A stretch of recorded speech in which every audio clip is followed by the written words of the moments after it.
বিস্তারিত জানাতে বাগেরহাট আদালত চত্বরের সামনে আছেন সহকর্মী আলী আকবর টুটুল। সরাসরি যাচ্ছি তার কাছে।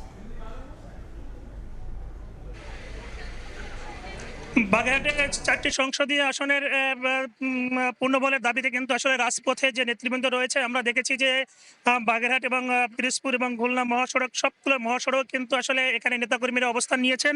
যদি আমি বলি যে আসলে তারা কিন্তু মুহুর্মুহু স্লোগান দিচ্ছেন এবং তারা কিন্তু বলছেন যে কোনো বিনিময় হোক না কেন এবং 4টি আসন পূর্ণবল তারা কিন্তু চান।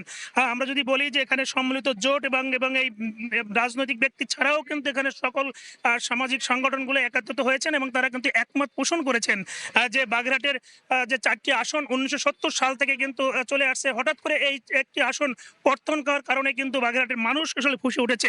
আমরা যদি বলি যে এখানে যে সকাল 8টা থেকে যে চলমান এবং হরতাল এবং অবরোধ চলছে, এই হরতাল চলমান অবরোধে আসলে অনেকে মানুষ রাস্তায় এসেছে এবং তারা কিন্তু বলছেন যে কোনো বিনিময় হোক না কেন এই আসন তাদেরকে ফিরিয়ে দিতে হবে এবং আগামীকাল যে সিএচি মহোদয়ের কাছে এবং তাদের শুনানি রয়েছে, শুনানিতে যদি তারা কোনো 4টি আসন পুনর্বহাল না করে তাহলে কিন্তু বৃহত্তম কর্মসূচি তারা ঘোষণা করবেন।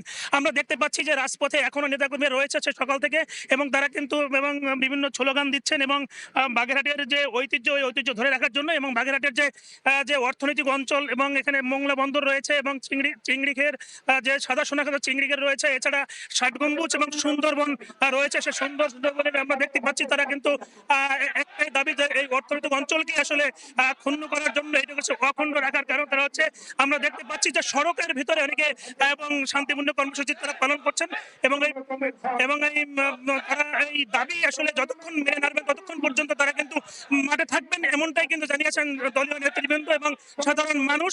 এই ছিল আমার কাছে বাগেরহাটের হরতালের সবশেষ খবর। সরাসরি যুক্ত ছিলাম বাগেরহাটে।